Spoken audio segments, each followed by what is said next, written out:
If love is something that we do, how do we learn to love? Up next, we talk about one philosopher's ideas on how to love. Hello, and welcome to the Loveology podcast, where we talk about love and life with laughter. I'm Ashley. And I'm Jason. He's the carefree one. She's the serious one. And we're married. We have been since 2012, and we like to think of ourselves as a couple of loveologists. Not because we are the experts, but because we just love love. We enjoy studying and talking about it, so we thought, let's just start a podcast. A place where we can share what we have learned about love, relationships, and marriage. You can share what you've learned, and we can all grow together. So here we are. Are you ready? Let's get started. Hey, what's going on, podcast world? How y'all doing this great afternoon, morning, evening, whenever you listen to it? Whenever you're listening, yeah. This is the time for you, and we are here for you. How y'all doing? What's up, love? How you doing? I'm great. How you doing? I'm doing just great. I'm fantastic. Yeah, we hope everybody had a great 4th of July. We had a great 4th of July. Mm-hmm, We did. Some food and barbecue that my wife and my sister-in-law really didn't eat as much. Oh, excuse me. What are you talking about? Because it had a little, It was just a little dark. It was a little dark on the outside. It was a little crispy. Just a little bit. It was just on the burgers. And it was really some extra texture. It really, okay. If you really sunk your teeth in it, then I had one burger. I found one that wasn't so crispy. Charcoal blackened. What about that? Let's call it blackened burgers. A little grill seasoning. It was good. It was good. Nah, yeah, it was really good. And we had some earthquakes. Yes. Had some earthquakes we over had here in too. Southern California. Yeah. It was so funny because the first earthquake, really didn't know what was going on. Mm-hmm. Things was me and Ashley was talking, and she was like, "What? Something's going on." I was like, "What's wrong with this crazy lady?" I was on top of it. I don't know what my husband and my sister was doing, but I was like, "Well, what is happening right now?" Yeah, I was just laying down, and I had to stop talking and kind of just settle myself, and then okay, yeah, we are actually kind of rolling. The ground was rolling, right? Probably kind of cool. And my wife actually got a little slight headache, she got a little motion sickness. Yeah, I did. And I was making fun of me. I was. It was super funny. Come on, babe, we're not really moving. How we are, but not really. How you get motion sickness off of this? We were swaying like I was back on a Navy ship. That's how we were swaying. So that's a little PTSD coming. She's like, "Don't take me back." But then the next day we had another earthquake. And this one was a little bit stronger. Mm-hmm. And mind you, we're everybody here in Los Angeles is pretty much fine. If they had any structural damage here in LA from those earthquakes, I believe it was probably already there, or they just wanted some insurance money because it really... Well, we were 100 miles away from... 140 miles away. 140, okay. Away from the actual, epicenter. Yeah. Yeah. So when, people, it's okay. I mean, don't get me wrong.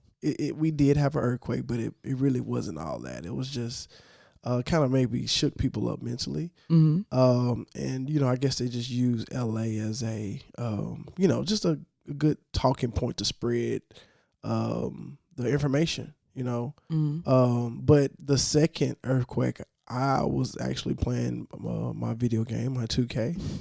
And I guess I was just trying to focus on the game while it was going on. It lasted about 40 seconds or so. I was still making my shots and doing my thing. But I messed around, got a little motion sickness myself. Mm-hmm. Mm-hmm. So I thought that was pretty funny. Making fun of me and everything. Yeah, so watch out, man. If you judge somebody, just best believe it's gonna come back around on you eventually. Right. That is right. So try not to judge, or you will become what you judge. Yes. So let's jump in today's episode, love. We have another awesome topic that my wife came up with. Just shout out to my wife, man. She's an awesome woman. She comes up with these awesome topics. Sometimes they're a little too deep for me, because I'm the carefree one. So I like to have fun and just talk freely. But my wife comes over with some awesome topics. So shout out to my wife. So Well, thank you. I appreciate that, Ash, what are honey. we talking about today? Tell the world. We are talking about how to love. How to love. We talking about like sexual positions or Oh my God. so we're not talking about that. No, we are not. Oh, okay. No. I guess it's a fair question. Yeah. So, She didn't expect me to say that. no, I did not.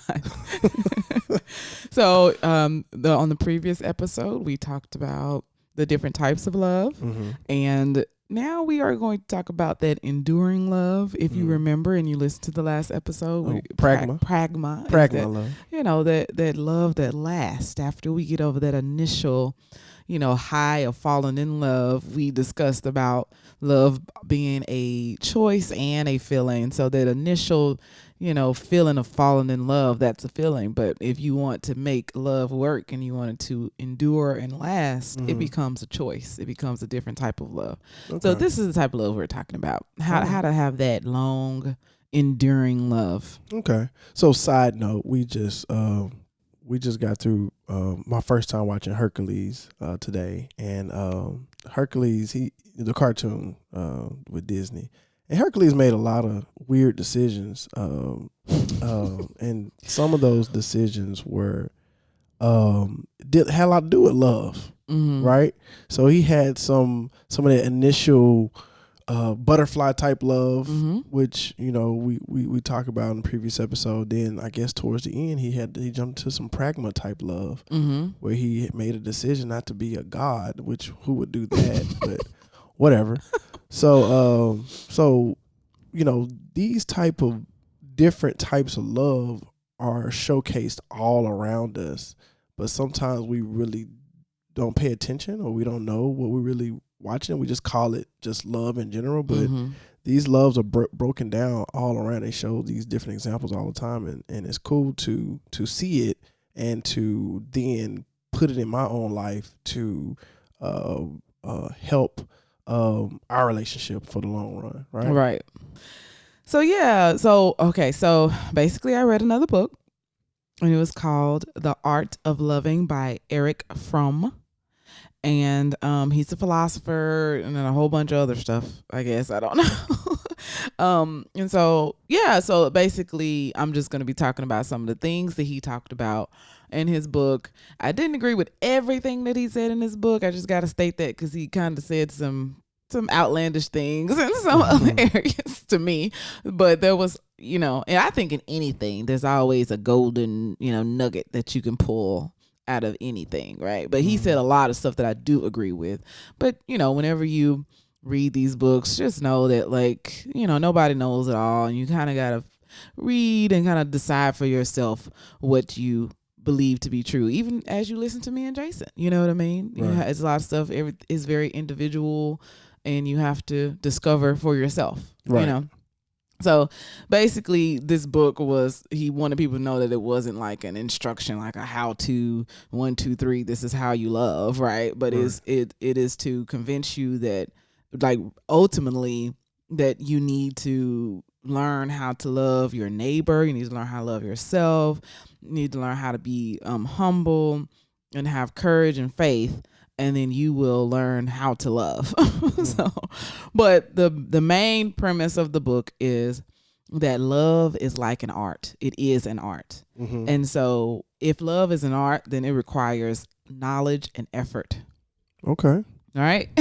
Look, she's excited. Oh my gosh. So basically, like, I would say that the majority of the people, like we kind of said in the last episode, think that love is just something that you experience and something that you fall into. Right. It is that, but it's also much more, it's something that you do as well. Right. So, he was saying that there's so much confusion between that initial experience of falling in love and then like the permanent state of being in love.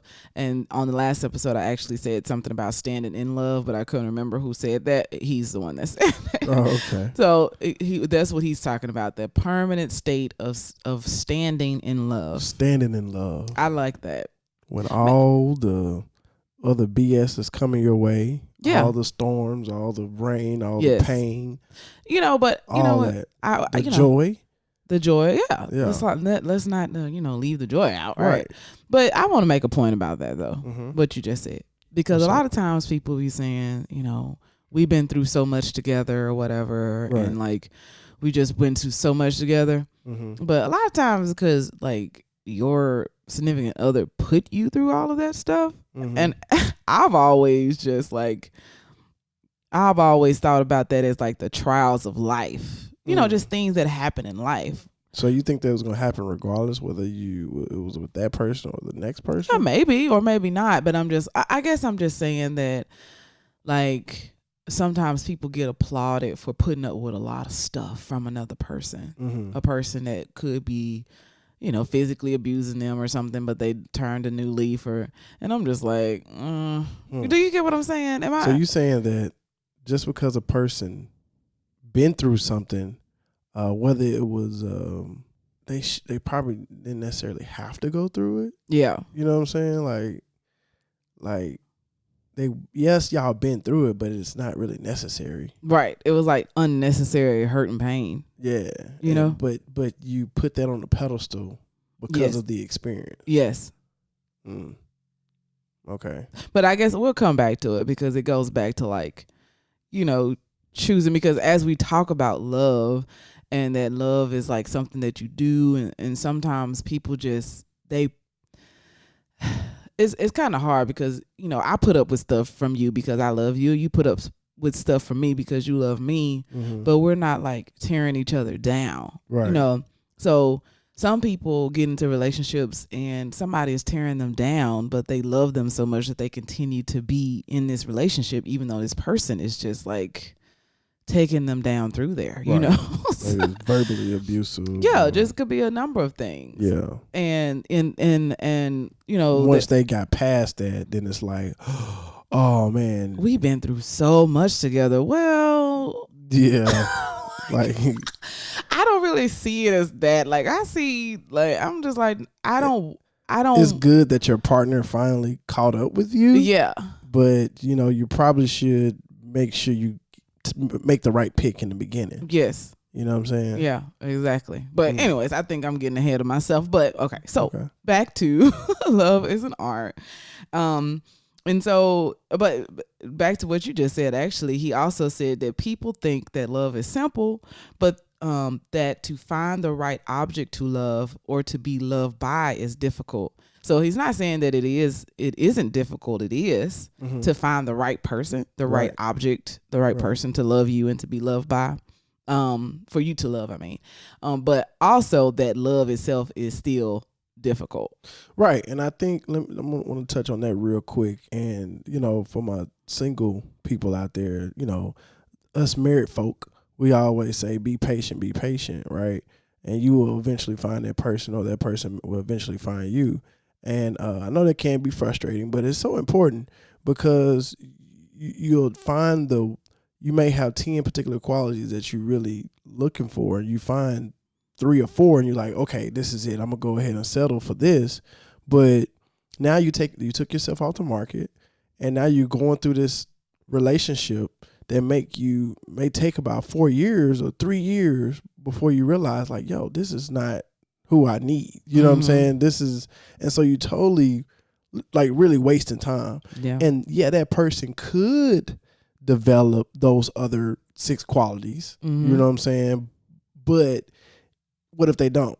You know what I'm saying? And what about all the PTSD that you're gonna have to go through, you know what I'm saying, for them to catch up to you. You know what I'm saying? So it's like it's just really, really, really important to really evaluate who you're talking to, and don't try not to settle. I know it's easier said than done, but try not to settle, because it is it can really affect your livelihood. Right. For sure. Go for it. Yeah. Speaking that truth. So yeah. Oh, and then one of the other things that he mentioned is that, we, in general, I think all of us think love is important, right? But he was just kind of confused by how we don't like take the time to actually learn about love. And I think it just kind of goes back to that most people think of it as a feeling and that everything is going to fall into place. Once you find this person that you love, it's going to be easy. I think about I talk about breastfeeding a lot. Breastfeeding is kind of traumatic. Yeah. Yeah. It's a beautiful thing, but I think it can be compared to what some people may feel like when they get married, actually, because I just thought that, oh, breastfeeding is natural. Women have been doing this since the beginning of time. It's gonna be easy. There's no problem. It'll be easy. No, no. Right. It is not easy. And if you don't have like people like women around you or something that can help you, instruct you, like actually you need to learn how to breastfeed. Yeah. And your child has to learn how to latch on properly and all this stuff. So it ain't just, and I'm being devil's advocate right now. Yeah, I'm just playing devil's advocate because I know I've been through it myself with her, so I know. But just for people out there, it's not just popping a baby on your breast, and it just flows out and everybody's happy. No, that's not how it goes. Yes, maybe for some people, I think so. Yeah, maybe for bigger chested women. That's my theory. I don't know it. Yeah. but no, that's still. I know some women with bigger chest that that's true. That it was an issue too. Right. So yeah, it's just it's a lot. And so because I was not prepared, I almost failed the first time, you know what I mean? Mm-hmm. And if I just had known that it was if somebody had told me, hey, it don't come as natural as you might think. It's actually like some techniques, some things that you need to learn. But because my expectation was that, oh, it's natural, it's going to be easy, I was not prepared. And I think that a lot of times people are not prepared for like what love is or what marriage is, Right. And they just think, oh, everything is going to just us. We're both in love. We're both in everything love. Is going to work itself out. Yeah, everything's going to be great. It's going to happen. Yeah, and I don't need to learn anything. Right. I don't need to learn anything. What do I need to learn? I know all of this is about love. Yeah. Yeah. So I just think that was a very interesting point. It's like, why don't we feel like we need to like study or learn or like, public service announcement. You can never get enough knowledge about love. Mm-hmm. It's always something else. I don't care if you've been married for 150 years, right? And nobody's listening to this podcast has been married for that long, but you still can learn more about love. No one is the sole number one expert on love. Right. Right. And it is God. Mm-hmm. That's it. Yeah. Pretty much. So all of us can continue to be loveologists and spread the love and learn more about it. How did you feel at the beginning of our relationship? Like, I mean, well, as we went into marriage, because I think I was the person that was kind of suggesting books to us. Yeah. You know what I mean? Yeah. Nobody want to read that. No, I didn't want to read no books on love. Didn't want to go through no counseling. Don't really want to watch those lovey-dovey movies, really. Gotta sit through The Notebook, which was a great movie. But, Exactly. Right. Water for Elephants was a good movie. Yeah, come on. Come on, y'all. Water for Elephants. Who will watch a movie with a title like that? Me. And I watched it. It was actually pretty good. So, did I think I was an expert on love? I thought that, I'm going to say no. I didn't think I was an expert. I just knew I was trustworthy. I knew that I would give it my all. And I knew that, I just knew that I was going to do my part, and if I felt that you was going to do your part, kind of like what we just talked about, I felt like it was just going to work. Mm-hmm. It's working, but I'm learning that it's a lot more to it than that. Yeah. Yeah. And what I've always appreciated about you is your willingness to try things. You may do it. I may have to convince you. Yeah, you got to. You got to, something new, depends on how it's been presented. Mm-hmm. I may be a little reluctant to try it out, mm-hmm. or to listen, but after, I get because that's how I persuade. You know what I'm saying? I kind of drip on you, drip, drip, drip, drip, drip, Mm-hmm.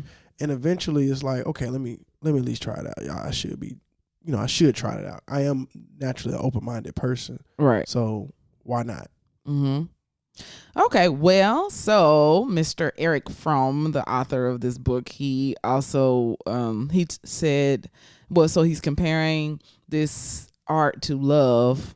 And for my people that want to look him up, is just want to spell his name Erich, last name from Fromm. Mm-hmm.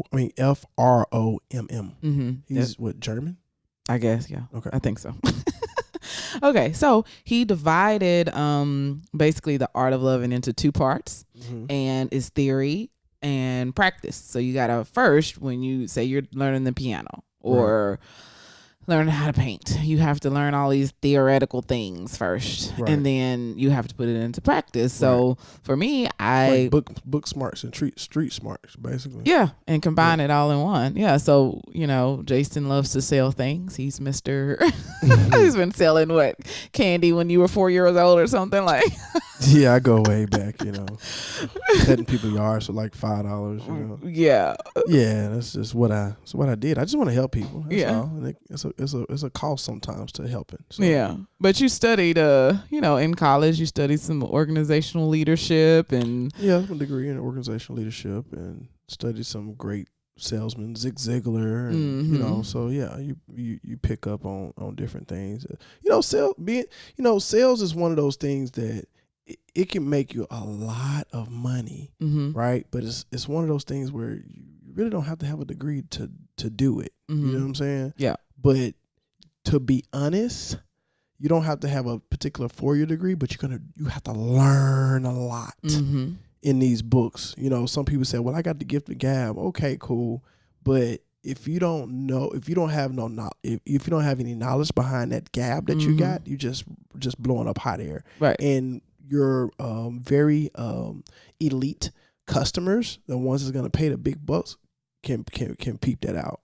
So you have to have that, what you said, that theory and that practice together. Yeah. And a lot of things if you want to be great. Yeah. So love is no different. That's Correct. what he's saying. We need to know the theory and we need to practice it, right? Yes.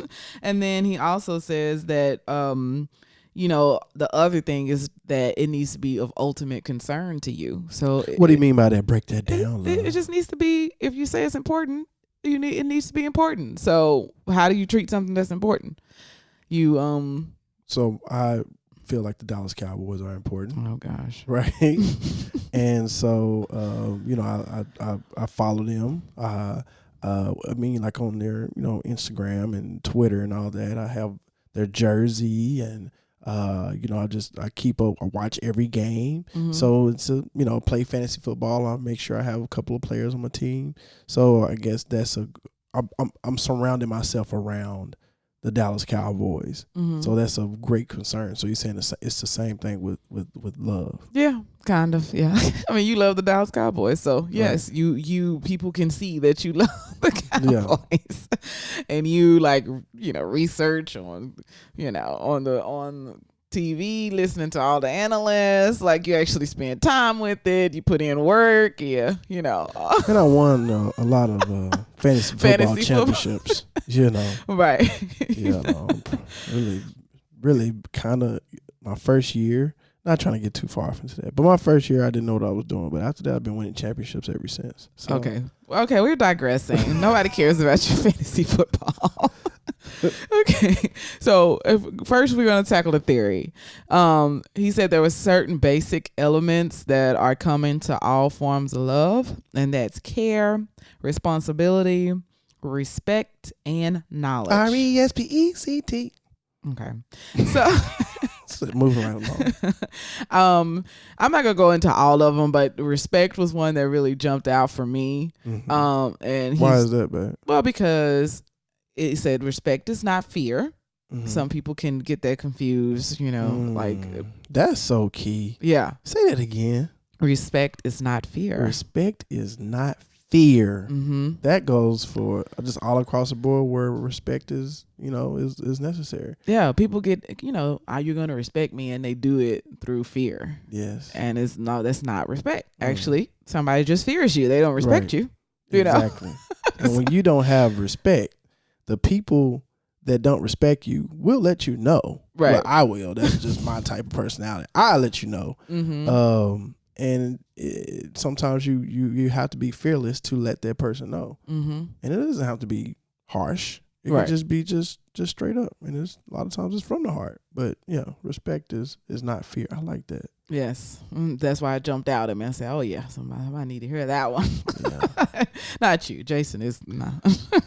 But anyways. A lot of people need to hear that is listening. And if you know somebody, look, just if you know somebody that think respect is fear, man, pass them this podcast information.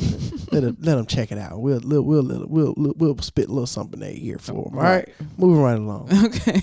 He describes respect as the ability to see a person as he or she is, to be aware of their unique individuality. Mm-hmm. Respect means the concern that the other person should grow and unfold as he or she is. Mm-hmm. So it implies the absence of exploitation.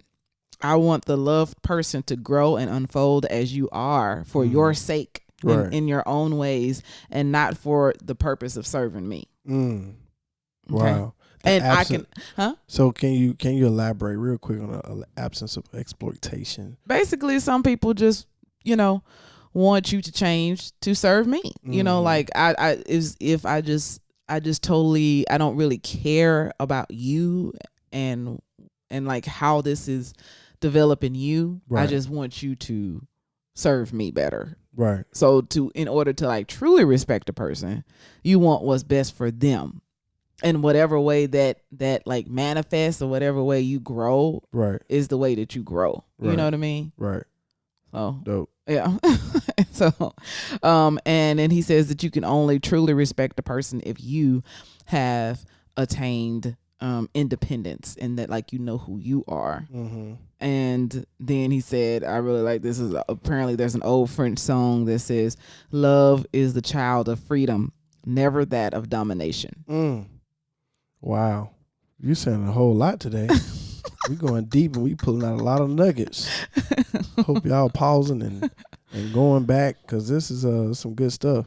Yeah. Go ahead. I know we talked about self-love on the previous episode. So you telling the people that we saying this a few times, but it is very important to really know who you are and really love yourself first. Mm-hmm. Then it'll be a whole lot better for you to love somebody else. Yeah. Yeah.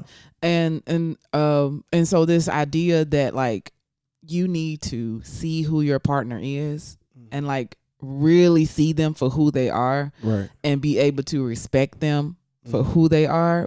I just saw a video with Michelle Obama. They call her our forever first lady. Shout out to Michelle Obama. Michelle Obama is amazing. She is. Her husband is amazing as well. Yes, both of them make a great team. They're just like, it's great, right? Yes. And she was at the Essence Music Festival. Right. I got to go to the Essence Music Festival a long time ago, and it was an awesome experience. That's ladies, good. Just get your girlfriends and go to the Essence Fest. It don't have to take a little road trip. Yes, it really was a great experience. Well, because there's a lot of men out there. That was included. I was single. I was single and mingling. Okay. Single and mingling. But it was just a great experience for ladies. Like we just had a great time, a great bonding experience. Okay. So what Michelle was talking about? I saw a clip as well, and it was amazing. Go for it. Yeah, she was talking about respect, and she was talking about how important it is, like when you choose someone to be with. Like love comes easier, I think, when you do choose the right person. It does. Mm-hmm. But it's not to say that it's going to be like just super easy. Like there's never going to be any conflict. That's where we go wrong. But it does come easier if you choose the right person for you. So she was just saying that choose somebody that you actually respect, because you basically, you just can't it's just really difficult if you don't respect somebody. Right. And according to this guy, Mr. From, you actually can't really love them unless you respect them. Yeah, that's key, man. Because I know there's a lot of women out there that that don't respect their mate that they're with. And do you say that it's more so women not respecting men, and then there's in relationships, or would you say it's more men not respecting their woman, or just both? I think it's both. I mean, when you think of respect in the way that he's saying it, where you really look at who your partner is, I find it easy to respect you because I really know who you are and I like who you are and I just respect who you are as a human being. But if the people are running around like not being honest with each other about who they are, Right. and then maybe you get married and then you see like this other person, like, actually I don't like you. Because I actually admire you. You know, Yeah. I like you. I admire you. You are awesome. Oh, thank you. Yeah, like I actually do. And if you don't admire your mate in some sense, look up to your mate in some areas, because I do. I look up to you in some areas. And so if you don't do that, it's kind of difficult, because you women, you may, he lazy, whoop whoop, not doing this and not, I don't know, you know how it is. Give me some situations where the woman is not respecting, because women can be very disrespectful. We know that. Well, the Bible talks about women respect your man. They got to command you to do. Hey, you got to do that, because that's something you guys naturally don't do. No, that is not.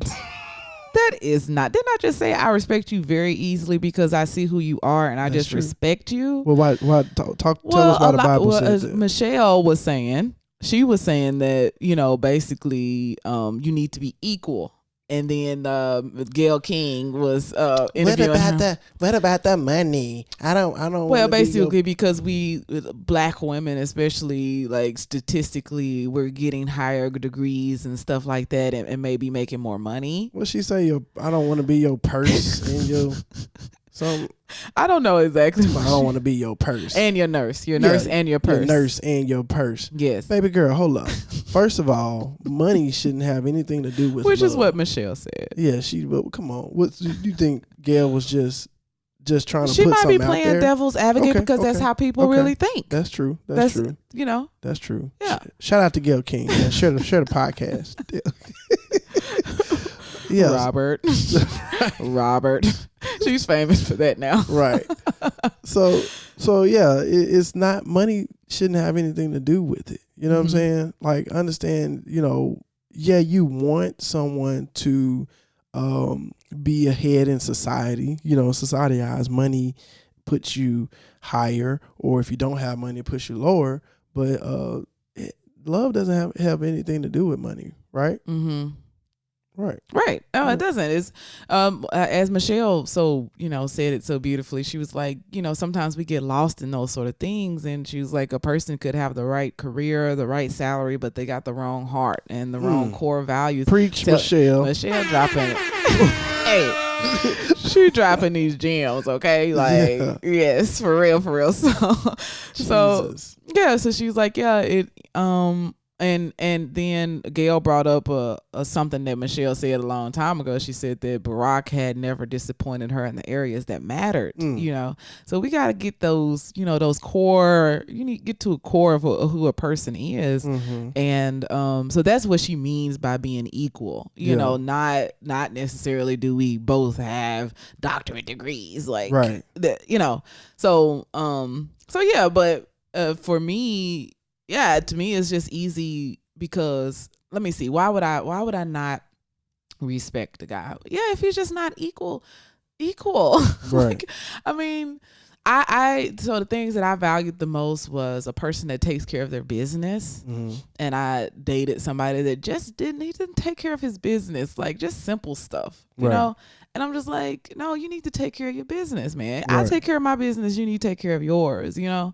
Right. And so Like my not respect, paying not paying a speeding ticket or something. yeah, just, and then like going to jail or something, you know what I mean? Like, because you failed to appear in court. Why? Because you're a speeding ticket, Right. or I don't Because he know. didn't feel like it. Yeah, just not handling your business. I Yeah. need you to do it, you know? Yeah. So no, I listen, I'm probably gonna act a little disrespectful because I don't respect you. I don't Right. respect.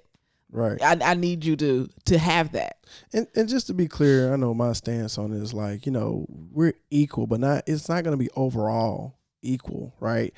I'm going to have some things that I, may excel compared to you, and you Yeah. have some things that you may excel. And so we use those individual things that we are very, very, very good at to help boost up the whole relationship. You know what I'm saying? The whole evolvement of the relationship. So you got to use your strengths, but just make sure that you guys on the same page, whether it's like religion, whether it's just overall, just Right. on the same page. Yeah.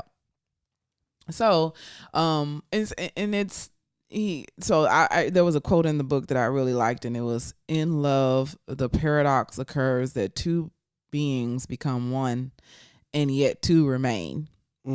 So respecting each other's personality, like I said, we're equal, but we are different. We have different strengths and weaknesses. We have different needs, yes, and wants and yeah. desires. So the stuff that I need to respect you have, right? So like you, like I said, like Michelle said, you just haven't disappointed me in the areas that matter, right? So do you do some stuff that's disappointing? Yeah, but those are not like the big areas that I need to respect you, right? You know. So yeah, and just how would you, if I do decide to, let's say something happens and I disappoint you in something that matters, how do you bring that to my attention? I mean, I don't know. I just tell you. Like, how does it? I give it to you in your sandwich that you like. You know, he likes to hear something positive, then the problem, and then something positive. Yeah, yeah. I mean, I would, listen. I like to use, if I feel disappointed, I like to use that word. You know what I mean? Right. Some people, dance around the bush or whatever, but honestly, I'm disappointed. So, do you think disappointed is not a strong enough word to get your point across? What you mean? Like, oh, I'm disappointed in your actions, so I need, like, it seems like disappointed is really not strong enough. Do you think you need to be like, I don't know, like, I don't know. Well, I mean, to me, disappointed is a strong word. If you tell me that you're disappointed, I'm hearing you. It's almost like you talking to a child. Like, I'm very disappointed in you. It's like, I wouldn't say it that way. I mean, I would just say, Jason, I was very disappointed by what you did. It just seems like disappointed is kind of, okay. Yeah. Who cares, right? Yeah. Go for it. Sorry. And so, okay, so the other thing was knowledge. And so he was basically saying that you cannot truly respect somebody if you don't have knowledge of them, like real knowledge of them and understanding of them. So yeah, that's kind of self-explanatory, right? Yeah. Okay. Knowing thy mate. Yes. It's self-explanatory, but it's very important, just as important as the other ones. So you gotta really know who you are dealing with. That's why sometimes, well, I think majority of the times it's not necessarily good to just jump into a relationship with someone because you really don't know them. Even though you've been knowing them for, like, I've been knowing you for years. You know what I'm saying? We've been knowing each other for years, but I really didn't know who you were.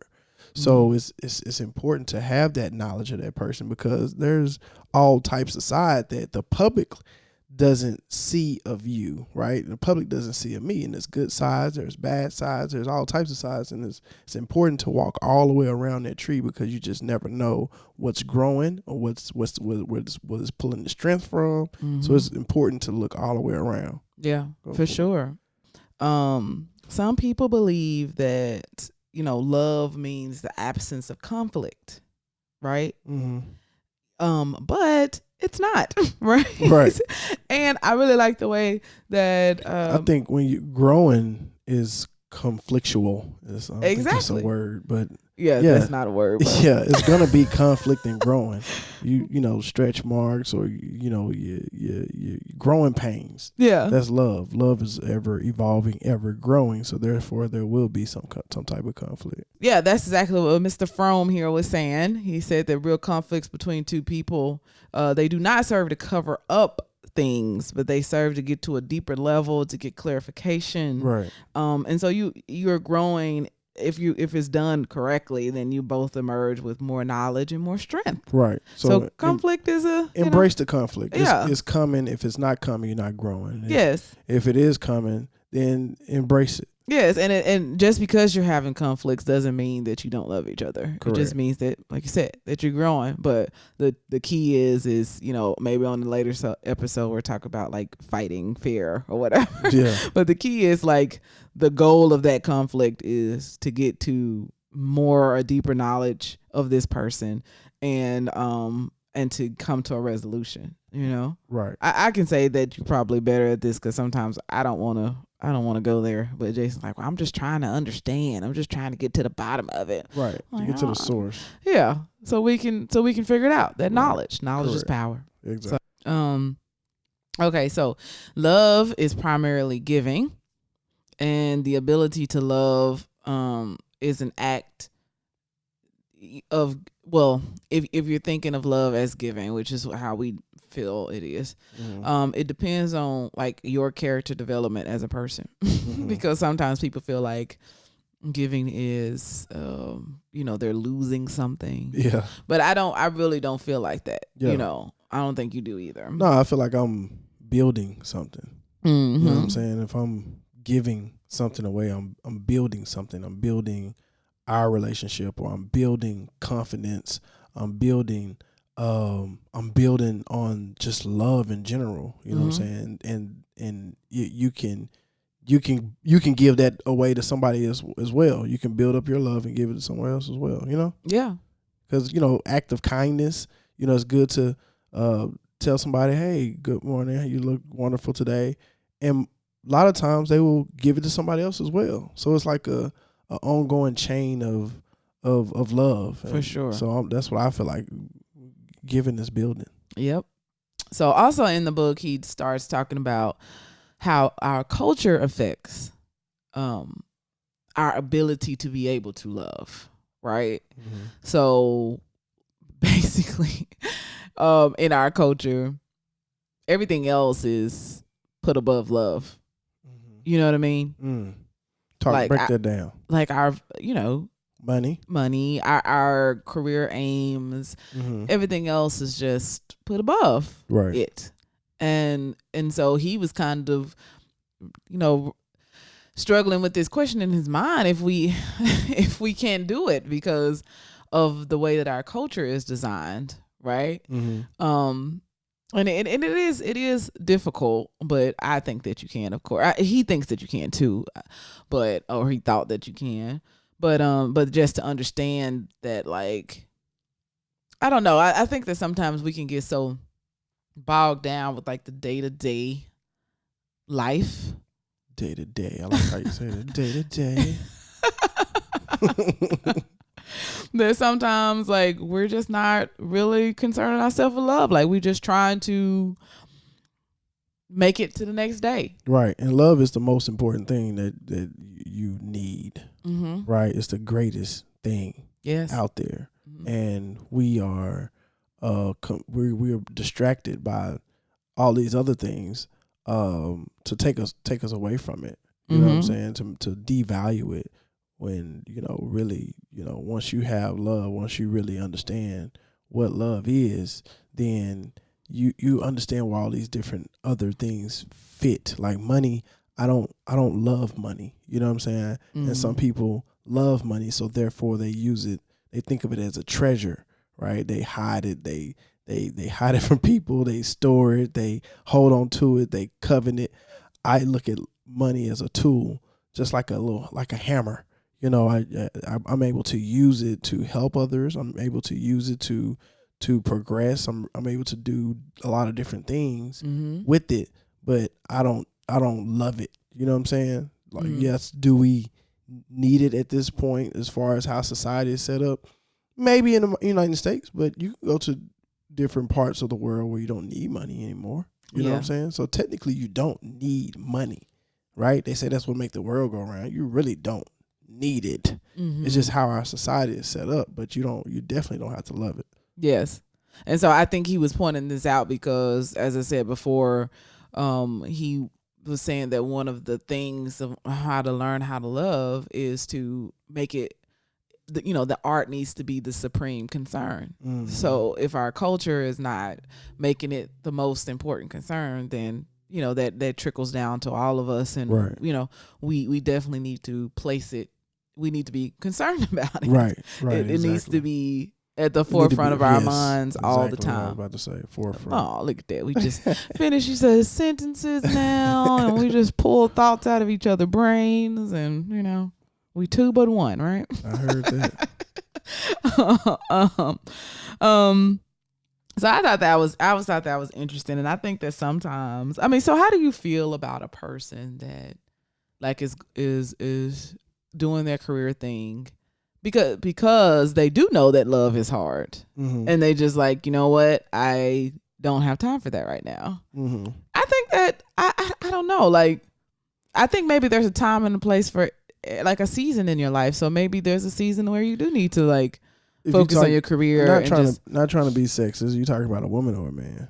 Either one, both. Well, I think it's easier for a woman to. Gosh. Well, I'm just saying. Hear me out. And not trying to step on any toes, but I feel like a woman is easier for a woman to say that, because I think, me being a gentleman, me being from the South, right? I think the woman is the one that should be searched for, mm-hmm. right? So it's easier for a woman to say, well, I don't have time to deal with that right now, because eventually that right person, even though she has that type of mindset, that right person would catch her attention, and boom, she can fall in love with that right person. Mm-hmm. For a man, it's an active thing. I think that's like bred in us. That's why we have, especially at a young age, where we quote unquote sow our oats. We're out, trying to have sex with several different women, because technically, I think internally we're looking for love. Mm-hmm. I think that's what I think it's just we're natural hunters of love, mm-hmm. and that's one way we receive love. A lot of men, we receive it through the physical, right? Mm-hmm. And so I think for a man, it's harder to say that, harder to do that. So I don't to say know. What exactly? To say that, well, I'm going for my job or whatever. I'm going for my career. I don't have time for love right now. I think men do that all the time. I think that men do that all the time. Like they're just totally focused on their career, and they just don't want to go down like the deep love road until they've hit a certain status or whatever it is that they're trying to hit. I get that, but I still believe that deep down internally they are subconsciously still searching for love. They're hunting for love. Subconsciously. Right. So I know you was about to bring up when I was in the military, I was getting deployed. I wasn't about to bring that up. Oh, you were? Well, this is a good time to bring it up. I was deployed 3 times, 3 different tours, right, in Iraq.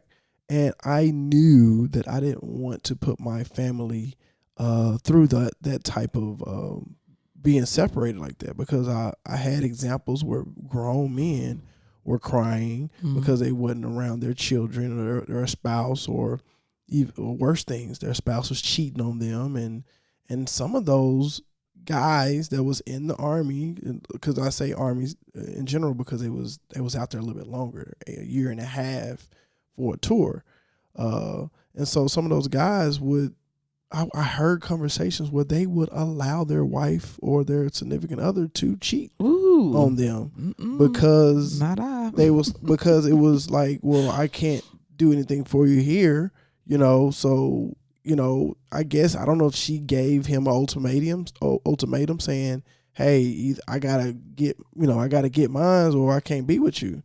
And that person was like, I understand as long as you have protection, and it was okay. So I didn't want to go through all that. So I shut that off in my forefront consciously, but subconsciously I'm constantly looking for a potential mate. This is always it was always going. Okay. It's like a beacon.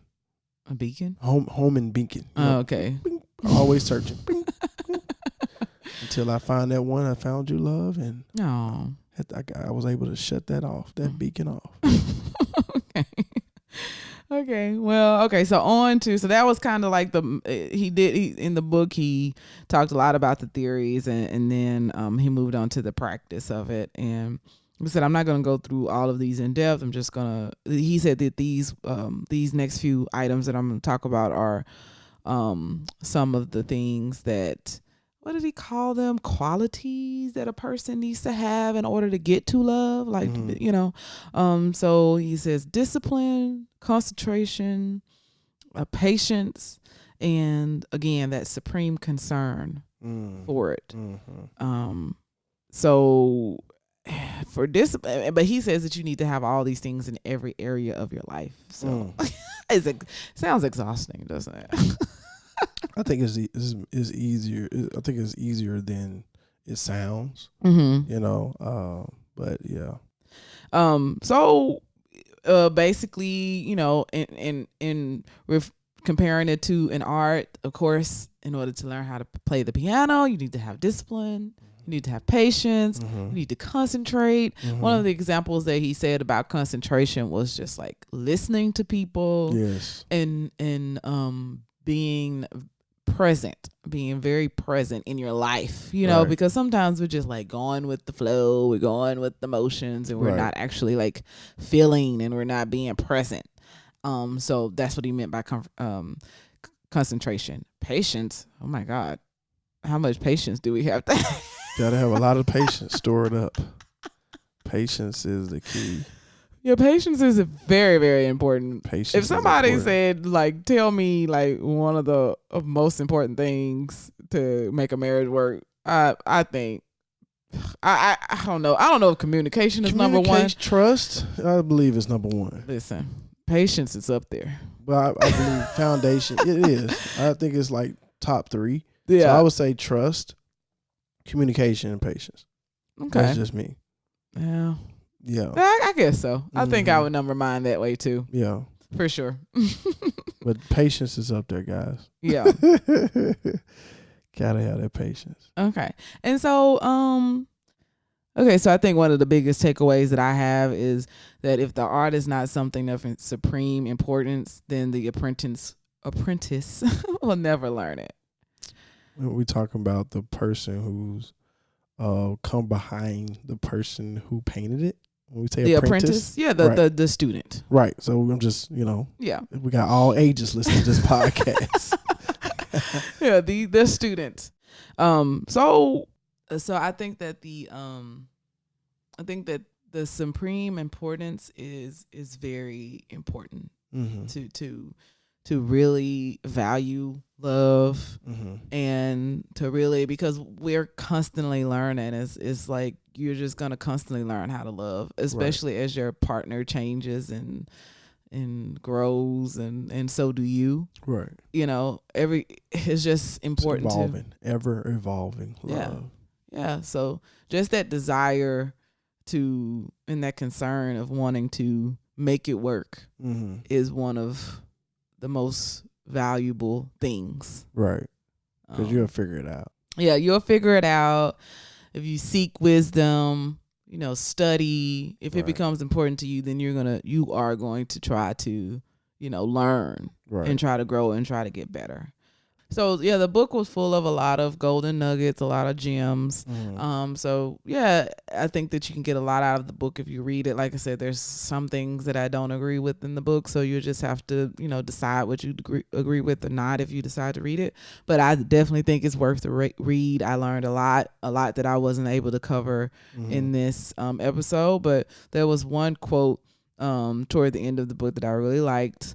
So I'm gonna read it. It says, To love means to commit oneself without guarantee, to give oneself completely in the hope that our love will produce love in the loved person. Love is an act of faith, and whoever is of little faith is also of little love. Mm, Ain't that deep? that's deep. That's deep. Yeah, because yeah, you gotta. There's no guarantees in it, and you just decide to commit anyways. And you Right. decide to love and to give, and you hope that your love is enough. Wow. Well, you said a mouthful.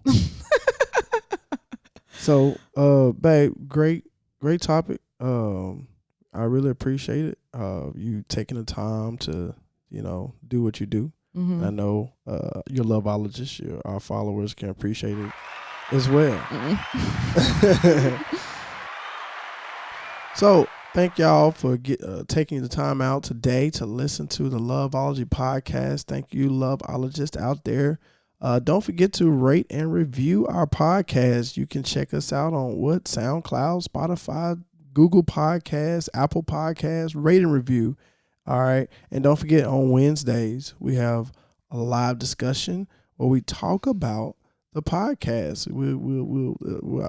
Our latest episode of the podcast, right? So it gives a chance for you, the listener, to interact with us and to kind of put your 2 cents in, because we're not the experts on love. We're learning it. We're studying ourselves. So hopefully other people out there have nuggets they can relate to this particular topic or situation, and we can all learn together. So again, if you know someone that can benefit from this episode, if you felt like you learned something, man, just go ahead and share that love. Thanks for listening. Thank you, guys. And we'll catch y'all next time. Peace. You've been listening to the Loveology podcast. Did you have fun with us today? Tell a friend about our show. Follow us on Facebook, Instagram, and Twitter to keep the conversation going. Be sure to subscribe so you'll never miss an episode. Visit us at loveologypodcast.com. Thanks for listening. Until next time, Loveologists.